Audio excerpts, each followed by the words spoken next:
नमस्कार दोस्तों, स्वागत है आप सभी का। दोस्तों, आज हम बेहद एक अहम मुद्दे पे बात करने वाले हैं। हमारे देश में इस समय टीवी खोल लीजिए, सोशल मीडिया देख लीजिए, कुछ भी कहीं पे भी आप जाइए तो सिर्फ एक ही मुद्दा चल रहा है, वो है प्रयागराज में अतीक अहमद का जो मर्डर हुआ है, जो उसके और उसके भाई की पुलिस कस्टडी में हत्या हुई है। उस बारे में मैं आपसे कुछ बात करना चाहता हूँ। उस बारे में मैं आपको कुछ जानकारी जो मेरे पास है, जो मेरी समझ कहती है, वो क्या है, वो मैं आपसे डिस्कस करना चाहता हूँ। तो सबसे पहले अतीक अहमद की कल देर रात 10:30 बजे के आसपास हत्या हुई, जब उसे पुलिस मेडिकल के लिए एक अस्पताल से वापस ला रही थी। अस्पताल से बाहर कुछ शूटर जो पत्रकार के भेष में आए हुए थे, वो खड़े हुए थे। घात लगा के उन्होंने हमला किया। अतीक अहमद और उसका छोटा भाई अशरफ, उन दोनों की वहीं पे तत्काल हत्या कर दी गई।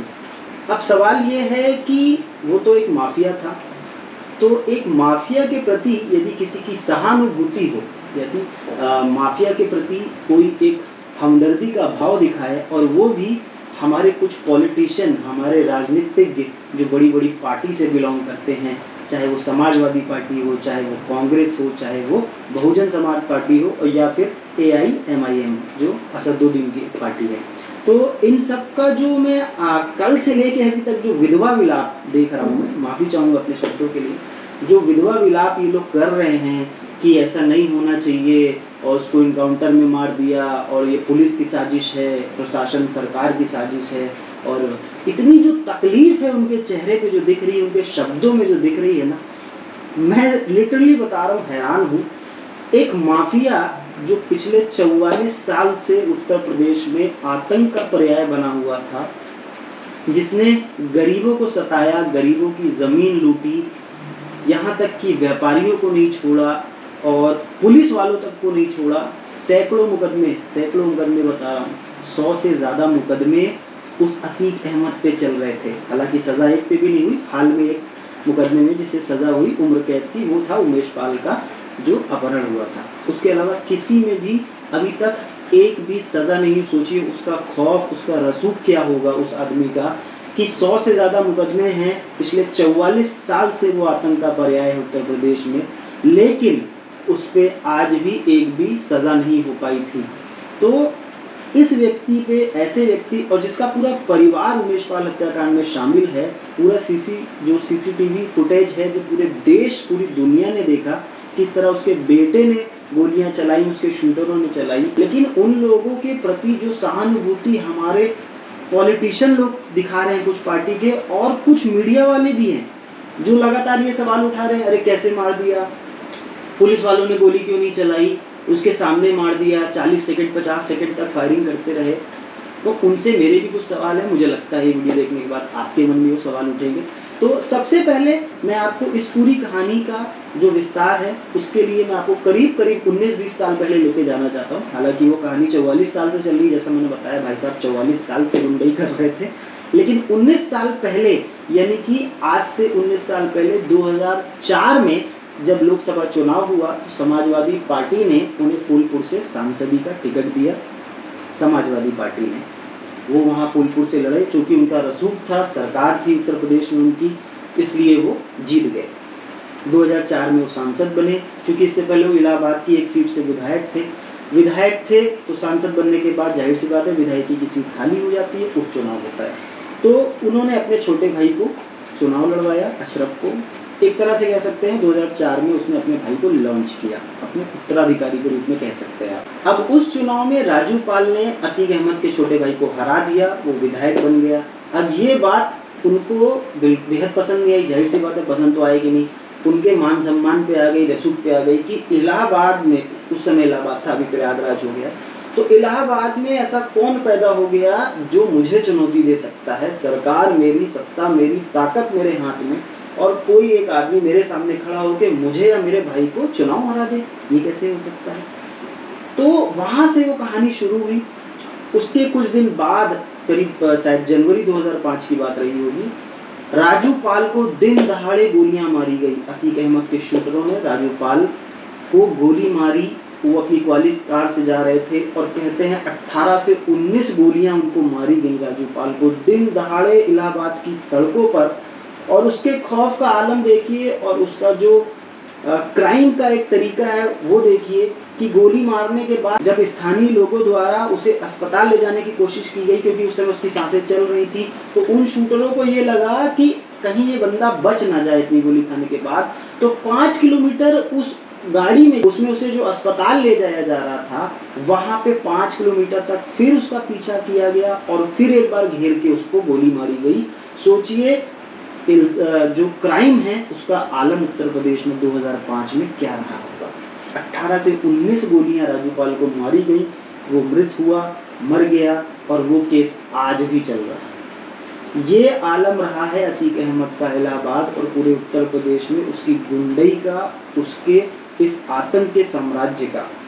और उसकी हत्या पे इतना विधवा विलाप, इतना रोना कि हाय ये क्या हो गया और उत्तर प्रदेश सरकार ऐसा कर रही है, पुलिस मिली हुई है। अरे कोई समाज सुधारक मारा गया है, कोई बहुत ऐसा आदमी मारा गया है जिसने समाज के लिए बड़े क्रांतिकारी काम किए हो, एक अपराधी मारा गया है। हालांकि अपराधी हो या कोई भी हो, इस तरीके से जो शूट आउट हुआ है वो गलत है, कानूनन रूप से बिल्कुल गलत है। लेकिन हम क्या रिएक्शन उस पर दे रहे हैं, और खासकर सिर्फ अपनी राजनीति चमकाने के लिए और ये वोट बैंक के लिए आप कह सकते हैं, इस तरीके के बयान देके आप और माहौल को खराब कर रहे हैं और लोगों को, पब्लिक को भड़काने का काम कर रहे हैं। ये सरासर गलत है। कोई समाज सुधारक नहीं मारा है, अपराधी मारा है जिसपे 100 से ज़्यादा केस थे, जिसने हजारों लाखों लोगों को परेशान किया होगा जब वो प्रयागराज में अपनी गुंडई दिखा रहा था। सैकड़ों लोगों की हत्याएं, अपहरण, लूट, जमीन पे कब्जा, रंगदारी, धमकी देना और न जाने क्या क्या ऐसे कांड नहीं हैं जो उस व्यक्ति ने और उस व्यक्ति के पूरे गैंग ने किए होंगे। उस पे इतना विधवा विलाप, उसमें इतनी तकलीफ, ये तो समझ से परे है। दूसरी बात, जब इसके बेटे का इनकाउंटर हुआ उस समय भी ये सवाल खड़े किए गए। इनकाउंटर के कुछ मिनटों बाद, मैं सब बता रहा हूँ, आप लोगों ने भी सुना होगा, लगातार पॉलिटिशियंस के बयान आने लगे, इनकाउंटर फेक है, इनकाउंटर फर्जी है। 10 मिनट के अंदर जब ना कोई जांच हुई, ना कोई मजिस्ट्रेट जांच हुई, 10 मिनट के अंदर एक घोषित हो गया कि इनकाउंटर फेक है। इससे लोगों की मानसिकता पता चलती है।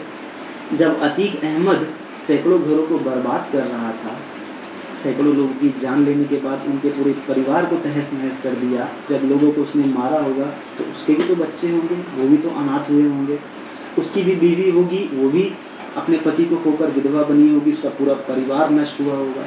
तो आज जो तकलीफ अतीक अहमद और उसके परिवार के प्रति जो संवेदनाएं हमारे कुछ माननीय लोग दिखा रहे हैं, ये संवेदना उस समय कहाँ चली गई थी जब राजूपाल को दौड़ा दौड़ा कर 5 किलोमीटर गोलियां मारी गई थी फिल्मी स्टाइल में। तब संवेदना कहाँ चली गई थी जब उमेश पाल को दिन दहाड़े 2 पुलिस वालों के साथ मारा गया। उन 3 लोगों को पूरे इलाहाबाद ने देखा, उस शूट आउट को सीसीटीवी में वो कैद है। तब ये संवेदनाएं कहाँ गई थी? कितने पॉलिटिशियनों ने उस पर बयान दिया कि ये गलत है।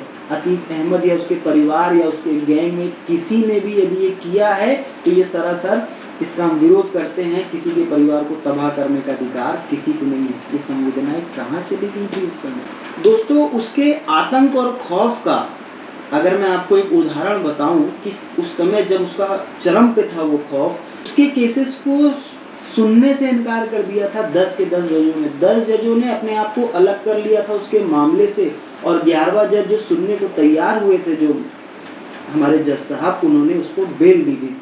तो इस तरह का खौफ था कि कानून की रक्षा करने वाले, क्या पुलिस वाले, क्या कोर्ट के जज, ये सब के अंदर इतना खौफ भरा था उस आदमी का कि कोई भी उसके विरुद्ध, कोई भी उसके विरोध में नहीं खड़ा होना चाहता था कि कहीं उसकी जान पे ना बनाए।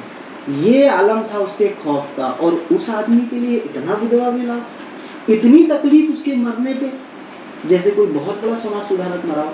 तो यही चीजें मैं आपसे बात करना चाह रहा था कि आखिर देश में बहुत सारे और भी मुद्दे हैं। हालांकि ये भी काफ़ी बड़ा और संवेदनशील मुद्दा है, और पिछले 2-3 दिन से लगातार, जब से कहें असद का एनकाउंटर हुआ उसके बाद से तो ये न्यूज़ पे, सोशल मीडिया पे, इंस्टाग्राम, फेसबुक, यूट्यूब, ट्विटर, कहीं पे भी आप चले जाइए, इसके सिवा कोई दूसरी खबर नहीं है। लेकिन खबर के साथ साथ आखिर इसकी सच्चाई क्या है, इसकी गंभीरता क्या है, इसका इतिहास क्या है, वे जानना भी बहुत ज़रूरी है। क्योंकि लोगों को सिर्फ इतना ही पता है कि अतीक अहमद को गुजरात से साबरमती जेल से यहाँ लाया गया, फिर उसको इधर उधर घुमाया गया, फिर उसको मार दिया गया, उसके बाद असद को भी इनकाउंटर फर्जी फेक कर दिया गया, फेक मार दिया गया।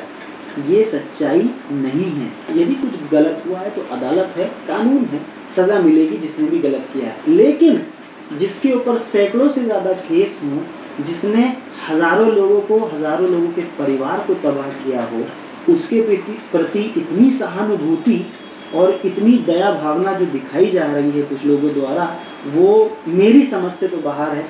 आई एम वेरी शॉक्ड कि इस तरीके का व्यवहार, इस तरीके के बयान सिर्फ अपनी राजनीति देखने के लिए, ये सरासर गलत है। आपका क्या विचार है इस पे मुझे ज़रूर कमेंट्स में बताइएगा। आपका बहुत बहुत धन्यवाद। जय हिंद।